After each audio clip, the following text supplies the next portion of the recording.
Welcome to Vegan Business Talk with Katrina Fox, author of Vegan Ventures, Start and Grow an Ethical Business.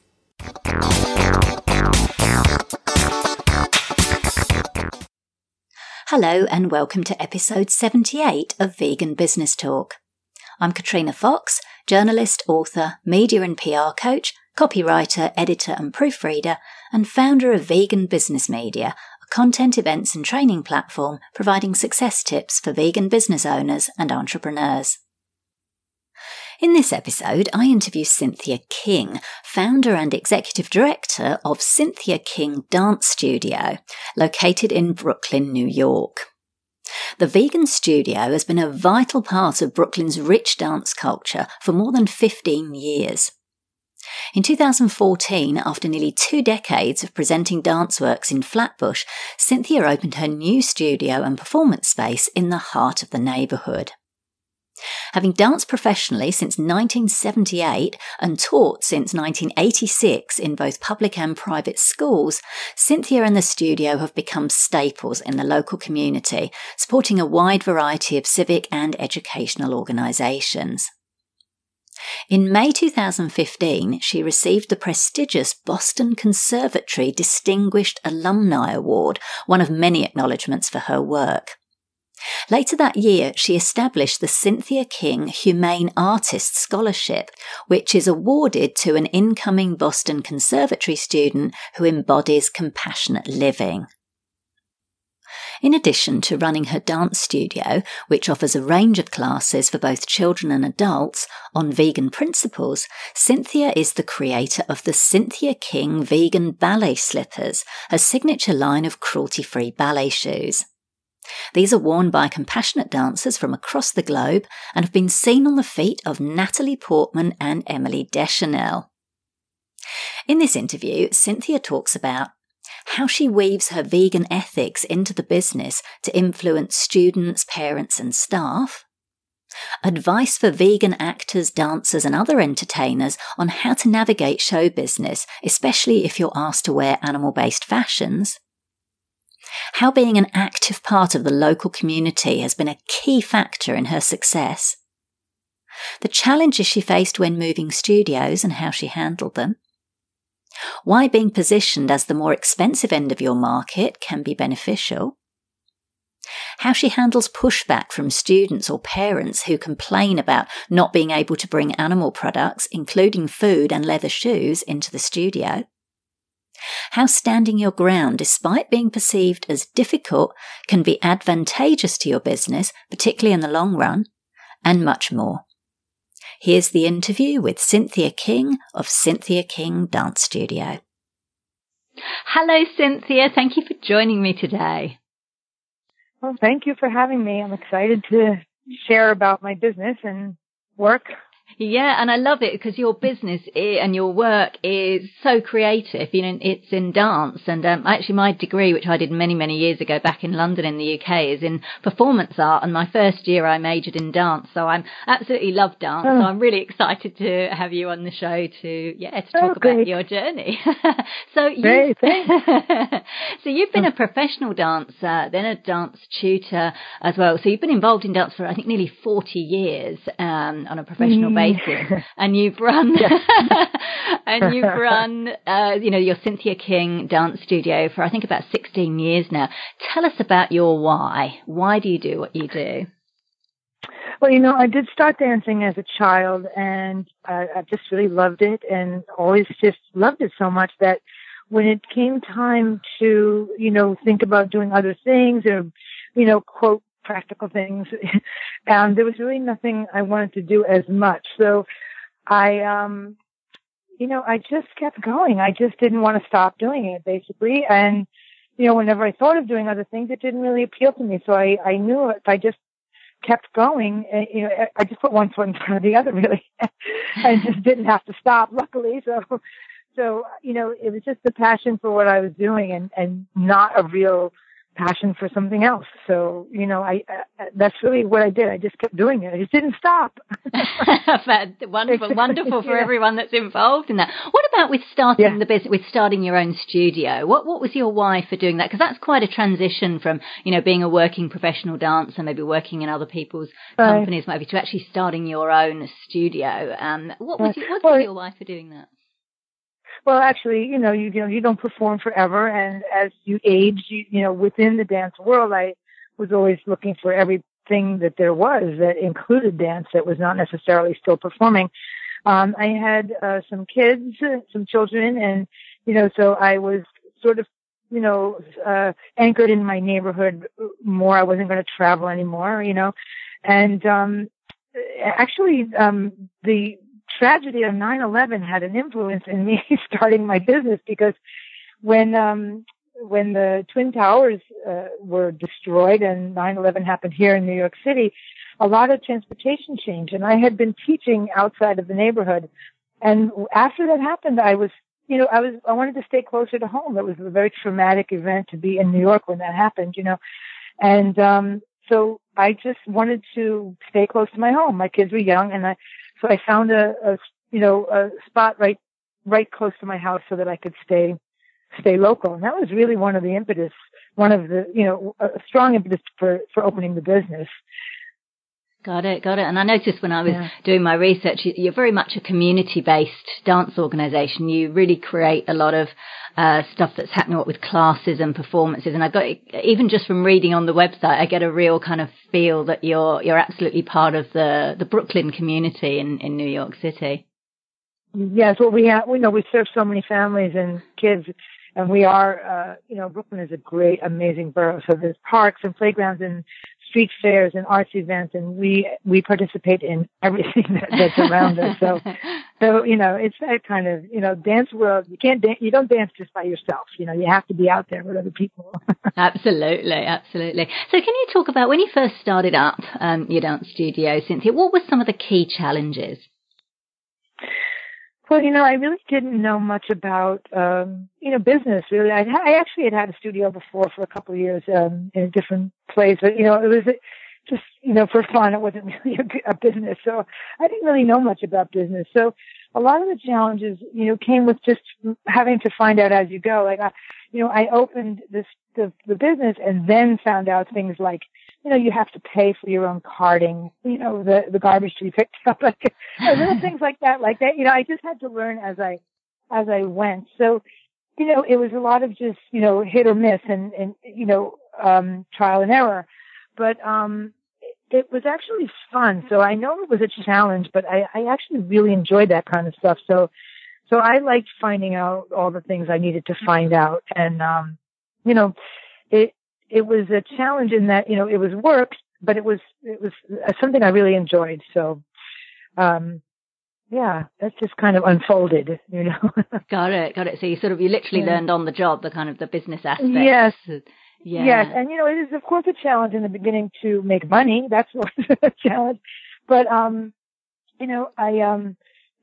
was in a really good neighborhood that I knew a lot of people already because I had these kids in the neighborhood. I was really, a local person that people knew. So, people did come to me pretty quickly, and I had been teaching around other places. So I had students already that would come. So, it was, we just grew. I did open in June, which was kind of weird because schools really start in September, and that's when classes get busy. So I had the first summer to sort of, grovel and try to get it going. And then by September, I was well on my way. So. Oh, fantastic. I think that's a good example of, particularly if you're running a local business, which you are, the importance of being in that community. And like you said, so that people already kind of like and trust you and are willing to give you a go. So, that's fantastic. Yeah. And what about the changes? So as you've grown, saying you've been going about 16 years now, so you're obviously quite a mature business. How have the challenges changed over the years as you've grown and become more well known?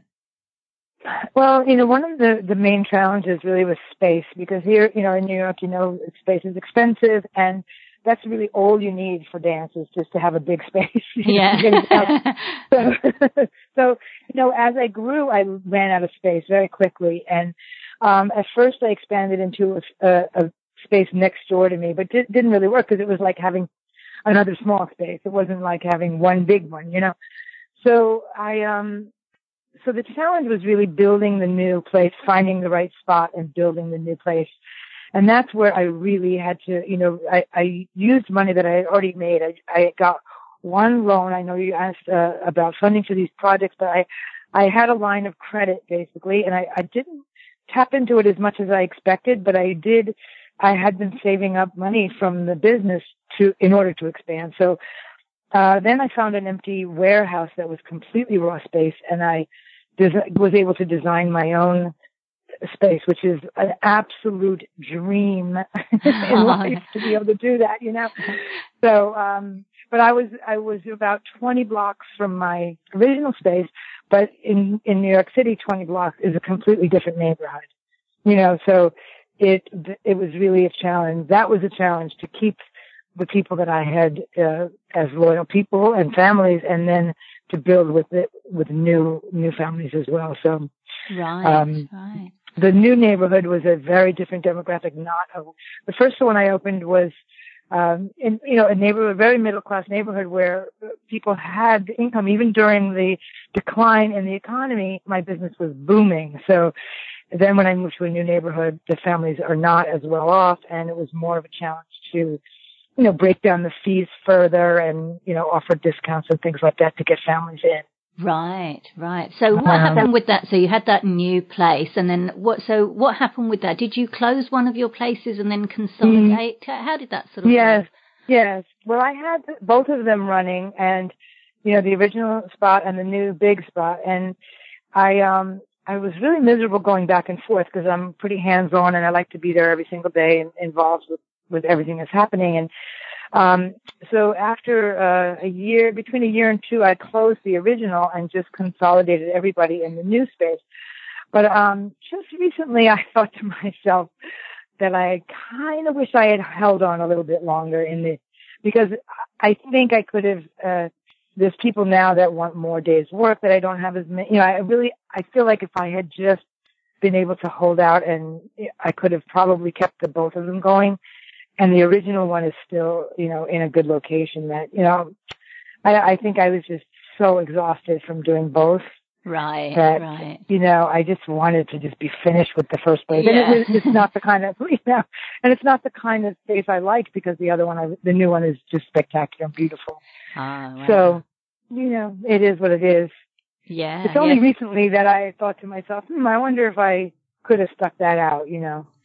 Yeah. Well, I guess you make the decisions that are right for you at the time. Well, the new place sounds good, and it's interesting. You've touched on that about the whole physical premises, and obviously that means you know, higher overheads from, say, someone who's got an online only business, and like you say, especially in a city like New York where rents continue to go up, and obviously in the case of the dance studio, I know you said, you know, you need that big space and you need the sprung floors, and you know when you fit it out, and you know when you're fitting it out, and it's not necessarily, you know, yours to fit out. So it's quite a lot of, money to invest, I guess. So how do you kind of manage those challenges? I mean, you've been doing this for 16 years in New York. How do you kind of cope with all of that? Well, you mean after, we already spent all the money. We spent the money on the build out, and, you know, we haven't had to borrow money again. So that, you know, we are definitely, you know, we're succeeding, and, you know, it's a lot of juggling, and I am actually probably the most expensive studio to train to attend in Brooklyn, and you know, I like being situated like that as sort of the top, and you know, we just have to. And I have a lot of mouths to feed. I have a big staff, and I have this terrific overhead, but I remind people that they can study somewhere else, or they can, you know, or they can come here and get all of the many, many, many, you know, benefits to coming to my school over another school. So people don't really, you know, so people do see that when they walk into my place, you feel it. You know, you're in someplace special. There's gigantic windows looking into the studios. There's professional lighting for in-house performances, and you know, it's just, you know, you can tell you're in a special place, and people want to, and they can go look at another place that costs less to train, and they'll come back to me if it's, you know, if they can. And I understand when people can't afford to train with me, but, I think that I'm not afraid to charge more. Right. Saying, I don't think it's bad to be the most expensive studio.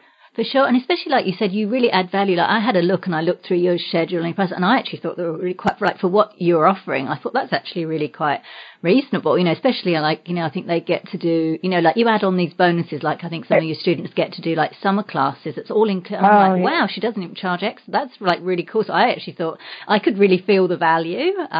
So yeah, and I'm glad that you raised that. I think it is important to charge what you work. You say you've got these overheads and you are offering, you're not just charging high prices for the sake of it. You do because you're really kind of stacking in the value. So I'm glad to hear you say that. Yeah, for sure.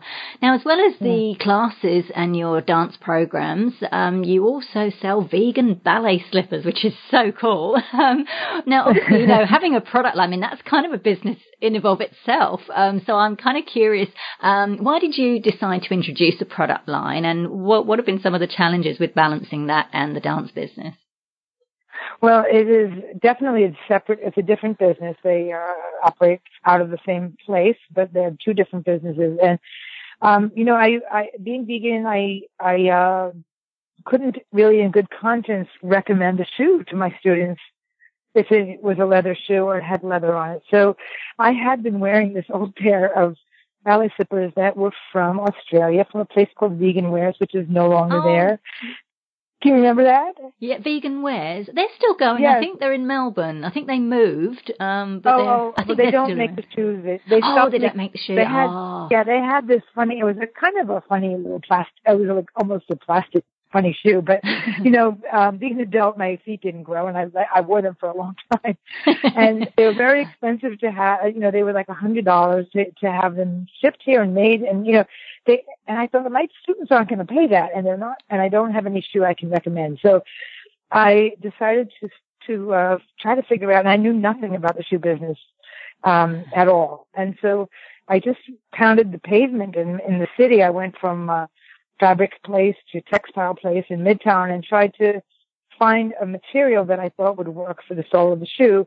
And I knew a little shoemaker in Brooklyn, a little old man who worked on dance shoes, and I brought the material to him, and I asked him if he could try to make a ballet shoe, and he did, and they were fantastic, So we started just making them here. This little man, I would go over to his shop and pick up 20 or 30 pairs at a time, and it got very, very expensive, His cause making them, it was one man making them himself.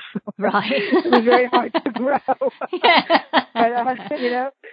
But they were working, and I was selling them to all my students. They are the required shoe in my school. So I know that I sell several hundred pairs a year to my students, and I ended up finding a manufacturer overseas that would make the, bigger quantity and for lower price. So I had a couple of different, trial and error with different companies and factories, and now it's really, I don't do anything to market the shoe. I pay very little attention to the business, and I should. And maybe somebody out there that or someone listening is interested in is a salesperson or a distribution rep or somebody who's interested in working in a vegan ballet slipper business, because I would love to expand that business, and I just really can't do that myself. So that is one part of my business that needs attention and expertise. So we really just sell them online. We keep them we have a storage facility at the dance studio, downstairs in the dance studio. And one of my sons ships them out. He packages them up and ships them, at the post office twice a week. And we sell them all over the world. Yeah. And we wholesale them to schools. There's a couple of schools that have them as their exclusive shoe. There's a beautiful school in Switzerland, and there's one in Japan, and we have, they really need to be in more stores. But like I said, I really don't even put enough time and effort into the shoe business. It could certainly grow, and they're beautiful shoes. They're wonderful, and it's just running in the same place as my studio. Yeah. But wow. It's really, and the people that, my admin team, like in between, organizing the rosters and the shows and the registration and the tuition payments. In between that, they're fulfilling ballet slipper orders.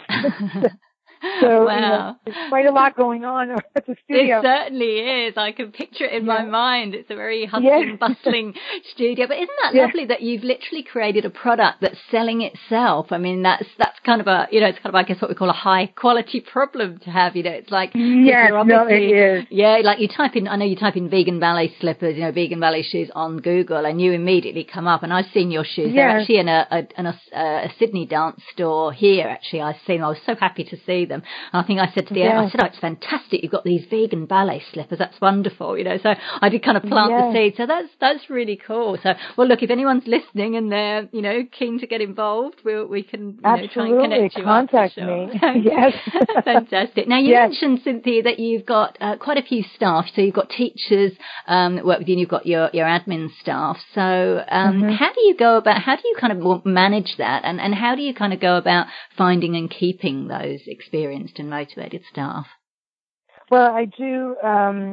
It's in New York City, every dancer in the world is here, so it's really, the dance teachers and choreographers that work at my studio, they stay. Usually people come if they're, I've had people that stay for many years because it's a great environment for teaching. We really take care of the teachers well, and they have a lot of benefits of, they just have a lot of benefits. So we have wonderful classes. The students are auditioned and screened. You're really teaching a level that is, everybody wants to teach. So it's it's not that hard to find dancers in New York City, as you can imagine. I get way more resumes than I have positions, and teachers do stay for a long time when they come teach with me. So, I really manage this teaching staff and the choreographers, and then the admin team. I have an office manager and a managing director, communications director. Now I have an events coordinator too. And they are just, we have such a wonderful, fun time together because everybody is so committed to the mission, and you get to be around kids and music and vegan food. And, it's really a very pleasant place to be. So, it sounds it. It sounds and managing the staff is really not my forte. I do have a lot of help from extremely qualified people and very dedicated. We are, really quite a team, and my, the team is very creative, and they're always thinking about how to improve and fulfill our mission. So it becomes very fluid, but I don't really, I have wonderful people that handle the nitty gritty. I have an amazing accountant. I have a good payroll service. I'm not bogged down with paperwork because of that. So I really recommend that. I was just thinking that's really important that you're focusing on what you're really good at and what you love doing, and you're outsourcing the rest to the experts. It's key. Yes, and they're very, very good at what they do. So I don't have to sort of tread water. I have, like I said, an amazing accountant, and people that keep the books, and people that handle the registration, and the team is just they're stellar. And I couldn't be happier with the people that I work with, and we take time to be motivated. We go to the fun restaurants, and we have fun. We have parties at the studio, so we make sure to have a good time. Oh, it sounds wonderful. So what about in terms of, because I love how you've kind of meshed or combined your veganism with your dance. So how do the staff cope with that? Like, how do they sort of handle that kind of vegan angle? Like, do they embrace it? Is it a requirement for teachers to be vegan, or how do they cope with the fact that you are vegan and that you sort of have these ethics running through? Well, I think they're not all vegan, but I do have vegan teachers and vegan staff. They are not all, and it's not a requirement. I don't even know if I guess I could require it, but it's been really, I hope, a great influence on those who are not vegan, that to have improved ways that they eat and ways that they think about animals. They, I'll have people telling me that they noticed something was made out of synthetic material, so they bought this bag instead of that bag. That happens quite a bit over the years. So I know that it's been a good influence on people. There's never, if someone's buying you lunch, you don't complain that it's vegan. You know what I mean? So I think that they appreciate the perks of being, we're right around the corner from an amazing vegan place that we get our lunch from practically every day. So, it's not really been an issue. Every event is catered from vegan places, and it's certainly never been an argument. I sort of long for the day that everybody transitions and says, "Oh wow, I finally was able to make that leap." But I know that the seeds have been planted, and that there are issues that they care about now. For instance, one person who's an admin who's not vegan, who has kids, definitely would never go to the circus after working at the studio.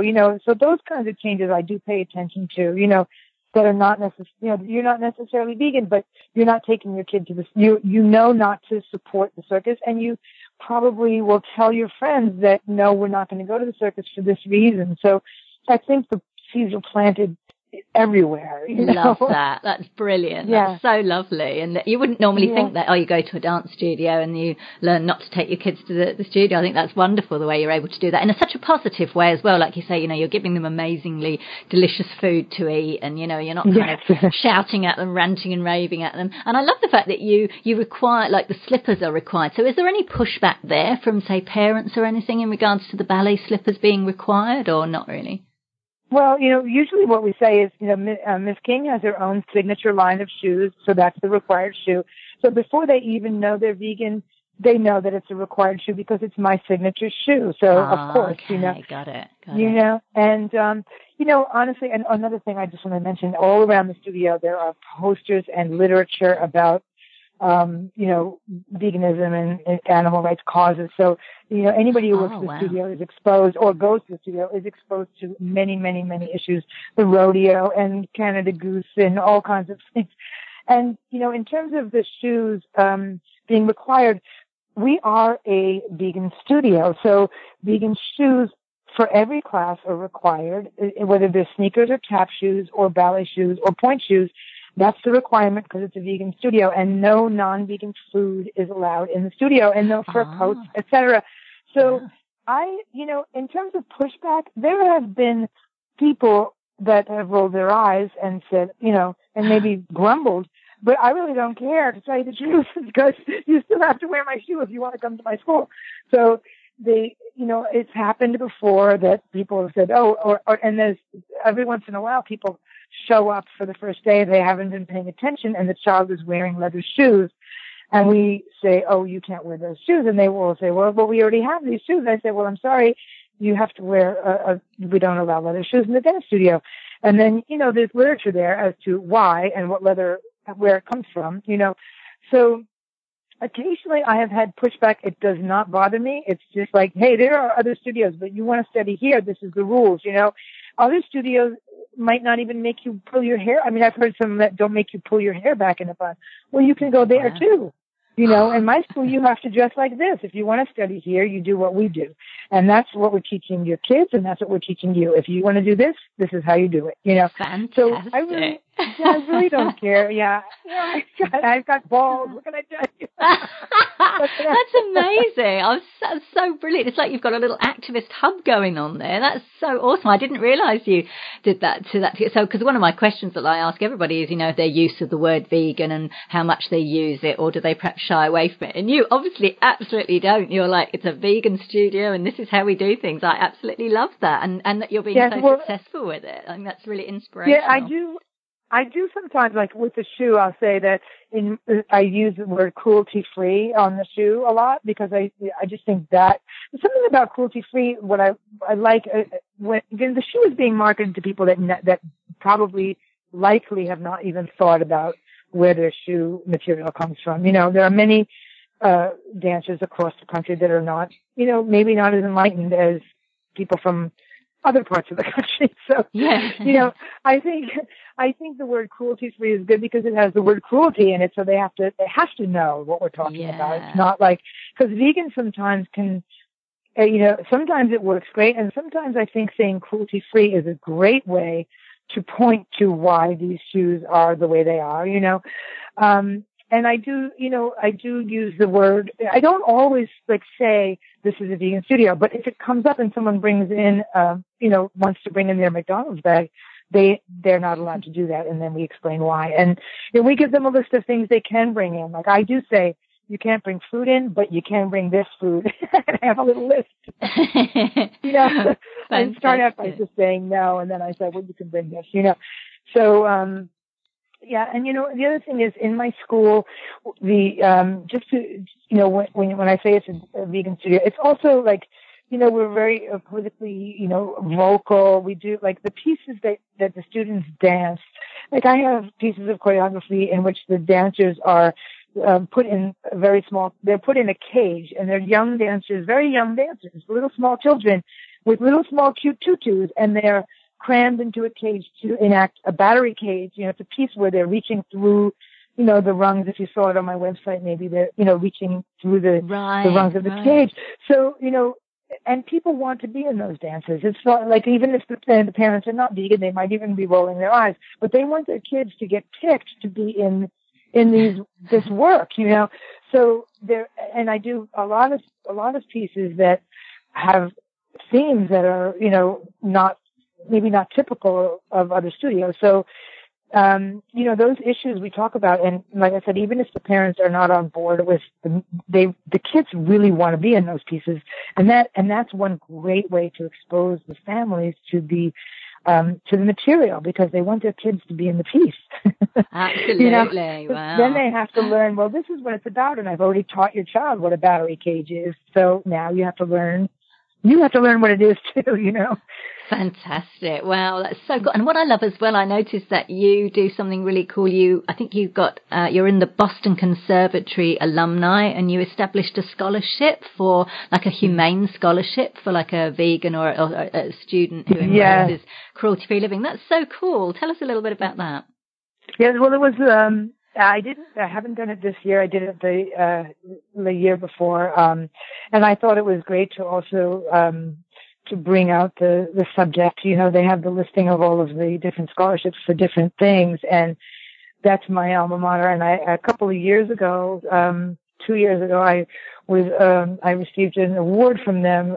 It was an alumni, what's it called? The Alumni of Distinction or something. And so I was able to address the graduating class and discuss, the mission of my school, which was really unbelievable. It was really unbelievable. So I was inspired at that time, thinking that maybe I could reach even further if, wherever people stop and read what it's about, you never know who you're going to connect with and touch in any, in some way. So I thought that was a way that I had never seen or heard before, was a scholarship for someone who's got, a humane, brilliant. Also a mission direction. Yeah. Yeah. Fantastic. I love that. So in terms of, you've touched a little bit on this in terms of you're very much in your local community, and you've become known, and you've got this great reputation for, being the best dance school in Brooklyn. And so what about in other ways? Why not? We'll just call it like it is. The fact that you're vegan means you're the best anyway, but you're also the best because you're amazing dancers and teachers. But, but what other marketing strategies, do you use to kind of grow the business, to keep attracting students? Well, it does get, word of mouth is really, of course, quite important when you have, a family business like this, where the students have to actually come to you, Yeah. So we've tried a lot of things. I think the best thing we do is we go into schools and, we do a lot of performing around the area. It's grassroots kind of marketing, and also, referral. We reward, any referral from somebody who's already a student. And the reason that is so great is because they've already done so much of my work for me. They've told their friend what kind of studio it is, They've told their friend you have to be on time when you go to the studio, or they've told their friend, the teachers, it's really hard, but it's really good. You get to do a lot of, whatever. So referrals are absolutely the best way for us to get new students. But we do go into a lot of schools and do a lot of, benefits for the schools and events for the PTA, for the parents associations and all of the local street fairs. And, we're just out all the time. We're out there. People know who we are, because we're everywhere. So, yeah, and I have not paid for print advertising in several years. That seems to have really drifted a lot. And I haven't really done a whole lot of online advertising, but I'm a corporate sponsor for for a lot of different projects and organizations. So the name is just, the ads are sort of out there and associated with other organizations that are doing great work, all, animal rights and vegan organizations. Fantastic. What about social media, Cynthia? Has that been helpful or useful in kind of growing the business at all, or are you mainly offline marketing? Well, to me, it hasn't been as great in terms of, I've paid for ads on social media and I haven't gotten as much. I'll get a ton of RSVPs for an event through social media, and then those people don't show up. So, so it hasn't really been the best. But I have somebody now, a young guy who's working with me, who's our new events coordinator, and he's putting a little more effort into Snapchat and some of the other social media that I just really don't do myself and have time for. But, I just enjoy it to be able to post pictures and video of the kids and to get our message out there. But it's not been, because we're live, our stuff, you have to be there. You have to come to the studio. Yeah. So it's a very different kind of business. For the shoes, I think it's better. And if that person who's listening would like to take that on, I think it would really help that business grow. For sure. Brilliant. Yeah. Okay, that's great. Now, so for those of you, because you've obviously made it's so good to hear, you doing so well in an industry like this, which is, highly competitive and everything. So to those people who are listening, and maybe they don't necessarily want to start a dance studio, maybe they want to start a yoga studio or an acting studio or some kind of creative business, what advice would you give them, Cynthia? Like, what do they need to take into account if they want to make it a success? Well, I think, in some ways, you definitely just have to do it even if you're scared to do it. You just need to have a lapse and have some courage one day and just do it, because if you really think of all the things that can go wrong, you won't open a business, And I think, it's just networking and asking people who know better, people who have businesses. At least I'll speak for myself. I love to talk about my business. I love to. And if somebody came to me and said, will you help me, I want to open this or that, I would love to talk to them about that. So I think, sharing with other business people in your field and not in your field is a great way to figure out how to get started. And, and for me, I also was very driven and I really knew what I wanted. Like I knew that I wanted it to be a certain way, and I tried it's really easy in the beginning to be influenced to sort of, because you're desperate, you need the money and someone will say, well, I want this kind of class. Like I want a class in, martial arts, and you're having a dance studio. And then you go, oh, okay, now we're going to have martial arts. Like I never did that. I just said, no, this is what I'm going to do. I don't want that kind of studio. I want this kind, and you have to just ride out those times when things are going to be tough, but it totally pays off to stick to what your vision is, if you're driven and you believe in it, you have to stick to it. I remember early on in my studio, this lady came in and she had two kids and there were two kids with her, one, her daughter and a friend. And she said, I want to put them in a class. I want them to be in the same class. And I had met with them and I said, well, they're not the same level. Like this one should go in this class and this one should go in that class. And she said, well, I want them in the same class, though. They're friends. And I said, well, they don't belong in the same class, so I'm not going to do that. Thank you anyway. And she laughed and said, she She told, in some local blog, she called me difficult. And I remember thinking, okay, I'll take that. Like, I like that. You can call me difficult. And I was like, I was glad that I didn't take her money. And believe me, it was very early on and I really needed money, but I was glad I didn't because it gave me the courage to do it again. And now people know that whatever class I say your kid goes to, that's where they go, Like now I have a reputation where people trust my judgment, Absolutely. Yeah. When you were saying that, it reminded me of that TV show Dance Moms, where the moms go and they're like really overbearing and try to control everything. Yes, but I've never watched it, and I got to tell you, I don't intend to because I've heard that's what it is. Yeah, it's pretty cool. And I also people always ask me, "Did you see this show or that show?" And I said, "No, I'm dancing when that show is on." So you don't watch So You Think You Can Dance either? What do you think of those shows? So You Think You Can Dance? I actually haven't seen that. The only one I think I've seen is the America's Best Dance Crew, and that's because my sons are break dancers, and I used to watch that when they were younger. But I really don't watch those shows. I am not much of a fan of like really commercial the kinds of dance that I see on those shows. So I've seen them like in passing, but I've never really been that impressed. And I also am a very big fan of live dance, live. You have to go see dance. So, and that's one of the things that happens to me with social media is that I would love for people to come to the shows and to be dancing in my building, but seeing the dance on a 2-inch by 4-inch screen doesn't really.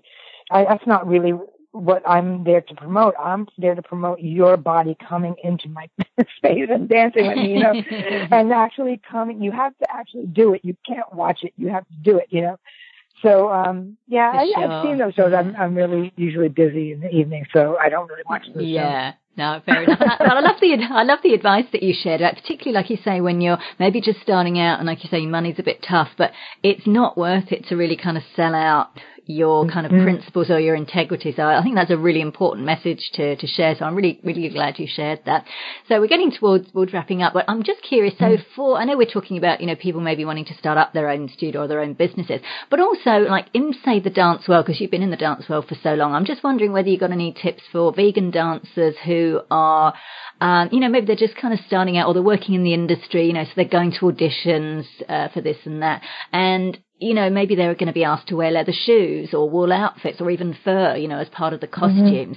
Any tips or how would you recommend they handle something like that? Do they just kind of suck it up until they're big enough to say, no, I don't want this? Or what's your thoughts on that? Well, there are alternatives to things. You can always suggest those things. I mean, if you're very small and it's a very big operation and your voice is not going to be that as heard as you would like, it's harder. I know a lot of dancers that have said, no, I don't, these days you can say, I don't wear leather, I'll wear these. If they look the same as the other shoes, that you often can get by, and it's an ethical, you're a conscientious objector, and this is what you wear, as if it's a religious, mission, issue, so that you can just say, I don't do that. And sometimes you can do that, but really, honestly, the bigger picture is if you need to work and, and it's going to be absolutely mandatory that you wear the leather shoes in this job, I would take the job and remember that the money that you make, you can put to use for an animal cause. So, it's not the end, like what you wear is not the end. The ending is really what you do with what you earn. And you certainly can put your earnings to use by supporting an organization, buying some literature and bringing it to the job that you there's a million ways that you can be active. It's not as important what the one feather boa you might have to wear in a show. I would not want to do it myself, and but I really think that it's important to look at the bigger picture and not the minute picture of what you what it feels like to you to wear these shoes. I mean, there's a bigger picture, and activism is bigger than just you and what you're eating and wearing, you know. Yeah, no, I think that's really good advice, because particularly, like if you're working for something like, I don't know, the BBC in the UK, like they've got a really big costume department. So if you're doing like a period drama, like if you're an actor, do you know what I mean? They're going to say, right, you got to wear this. And if you argue, then you'll be seen as difficult. So it's kind of like you said, taking the long game, I guess, because you kind of, you go, okay, I'm going to take this job, and then my name will get bigger. And then when you get to a stage when you're, you know, well known enough, then you can kind of say, right, now find an influence. So I like the fact that you've said that, it's kind of about the longer game rather than kind of, I guess, shooting yourself in the foot sort of thing. So and they're not like saying, I'm going to go out and kill a goat for you to wear today. You know, it's something that's already in the shop. So it's really, you know, your contribution can be after you get paid for this job. You know, do something useful with that, you know. Yeah, for sure. Yeah. Fantastic. So I guess final, a couple of questions. What would you say that you've learned through, you know, you've been running your own business for quite some time now. What would you say the key things have been that you've learned? Well, you know, a couple of things that come to mind are that it's very tough. When things are tough, they really do change. Like, you know, this too shall pass. You can ride out the lows. Things go up and down. It's not going to be like a steady line in one direction. You're going to have to be able to ride out the ups and downs. And I've learned to be a little better at it. It's not always easy, you know, but, and part of that is to keep a perspective that, when it comes to business, money comes and goes. You know, it's not to say you don't just make money and keep it.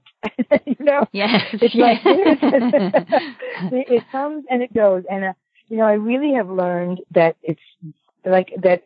Spending money is a wonderful way to help you to make more money. You know, it really is. Like, you have to spend money to make it. You do, and I've really gotten much more into the flow of what that feels like after having done it a bit, you know, and, you know, and I actually enjoy it now, but you know, it flows, it comes and it goes. You have to, you can't keep it. You have to send it back out there, you know, and, you know, and also I think that, you know, for me, being involved in doing, something that is creative and meaningful to me, you know, I don't ever like look at the clock, really. I just, you know, as my days are just filled with doing things that I love, and whether they're, you know, other people see them as challenges, I love problem solving. I think if you're a business person and an entrepreneur, and if you don't love problem solving, this is not the life for you, you know? Right. Because like, it's all we do. That's all we do it's constant problem solving. And I love that. I think it's fun. So, you know, I think it just, you know, you got to really get tough and ride those waves, you know. Yeah, it reminds me of something I think I've heard in, I don't know, probably a mountain of personal development books, no one person in particular, but it's about being comfortable with uncertainty. And so many of us, some of us aren't, because, you know, you kind of, particularly if you've come from an employed kind of 9 to 5 or 9 to 6, whatever background, where you've got that regular paycheck coming in every week or every month. And it's kind of that certainty, or perceived certainty, I guess. And then, when you're running your own business, like you say, it can be, you know, 1 minute, it's like, it can be feast or famine. You know, I know as a freelance writer, you know, might agree. It's like, you know, sometimes it's like awesome, and then there's kind of the quieter times, and you're like, and it's like, instead of panicking and freaking out, and like you say, getting desperate and maybe changing something because you're worried, to just kind of go, okay, you know, this is how it is, and just to get comfortable with that uncertainty. So I'm glad you shared that. So anything you'd like to tell us about, anything you've got coming up, or your long-term vision for the Cynthia King Dance Studio and yourself? Oh, well, you know, I'm hoping to keep going for a lot of more years. That's fine. You know, I'd like to, I have a partnership with an elementary school that is directly next to my studio, and that has been a wonderful project that I'm hoping to keep growing. I would love to see my dance company travel a little bit and get out and about, including the kids. I would love to have more activists included in some of my productions, which I think would be so much fun. I would love for my school to grow even more, and there are spaces right around my building that I would love to take over and grow. You know, I have 2 sons in college that I hope to see them on their, continue to grow through their education. I really am loving what I'm doing, but I guess I would love to keep going. And, I'm going to be 60 this year. So, and I hope at least another 20 years that I can teach, maybe more, I'm feeling very good. Being vegan gives you such great energy. Oh, absolutely. I spend a lot of time dancing and teaching, but I would, I really like what I'm doing, and I would really love to find either a partner or someone who's interested in helping to grow the dance studio, the dance ballet slipper part of my business. And we have also a message. We have these beautiful ballet shirts that say cruelty free and have a picture of the ballet slippers on them. So I would love for the store to really start to thrive, the online store. So that nobody is stepping on animal skin when they're dancing again, ever. That's what I would like. Absolutely. Love it. Oh, that's wonderful. Yeah. It's been such a pleasure speaking with you, Cynthia. I really love it. And I think it's just really inspirational for people to hear about, how they don't necessarily need to start a business that sells specifically vegan products or services, but that you can weave your ethics of social change, social justice and veganism through any kind of business, including a creative business. And I'm just so happy that you're, doing what you're doing, and and you've shared so many wonderful insights. So thank you very, very much for coming on the show, Cynthia. Oh, thank you. It's been such a pleasure talking with you. So that was Cynthia King of Cynthia King Dance Studio. You can find out more at cynthiakingdance.com. And that link is on the show notes page at veganbusinessmedia.com/podcasts and going to episode 78. Now for our Vegan Business News Roundup. What's being billed as the UK's largest plant-based food show is set to take place in April 2018. Organised by Veganuary co-founders Matthew Glover and Jane Land, Thrive will be held at the NEC venue in Birmingham in the Midlands. The two-day event's mission is to bring together the market's best vegan products and an audience seeking more compassionate, sustainable and healthier food choices. Speakers include vegan athlete and founder of V-Bites, Heather Mills, the Good Food Institute's Bruce Friedrich, TV presenter Nick Knowles, and many more. The show will feature a plant-based chef's corner, street food area, bar and food hall. I'm amazed by the surge in vegan and plant-based shows across the UK, my original home country. It's great to see people given opportunities to access and learn more about eating in a more compassionate way, as well as demonstrating how delicious plant-based food can be. Also in the UK, the first exclusively plant-based recipe boxes have launched, courtesy of Wodge and Angela Gabor, founders of the newly created business Plant Curious. The pair, who come from Polish and Peruvian families respectively, are unlikely plant-based entrepreneurs, having both been raised in meat-heavy cultures. Remarkable health benefits, combined with a disdain for unimaginative standard recipe boxes, spurred the couple on to want to help others to eat tasty plant-based foods. Plant Curious boxes are available to order throughout the UK, and the first 100 boxes, which went on sale on the 3rd of July, and that's 2017 if you're listening in the future, are available at an introductory price of £35. The first box includes ingredients and recipes to make a samurai miso ramen, ruby curry and loaded sweet pots. And all the products in the recipe boxes are 100% organic, and most are from veganic farms. So yet another innovation in the plant-based space. I like that this couple filled a gap in the market for vegan recipe boxes that are delivered to people's homes, making it easy and convenient for them to eat animal-free dishes. I've said this before and I'll say it again, the easier we make it for people, the more likely they are to stick with it long term. Finally, a vegan gym in Colorado in the US has added an online fitness tool to extend its reach to a larger audience, reports Veg News. Whole Health Club, which opened last year in Littleton, Colorado, focuses on plant-based nutrition and even has an on-site kitchen to teach members about holistic health. It recently added an online membership program which costs just $10 a month and includes 24/7 access to experts, a weekly Facebook Live workout and cooking videos, and one-on-one training sessions. The company's aim is to get those who are interested in fitness to embrace plant-based eating. I'm loving the rise of vegan gyms, and this is a great example of how a local business can create additional streams of income by targeting much wider audiences.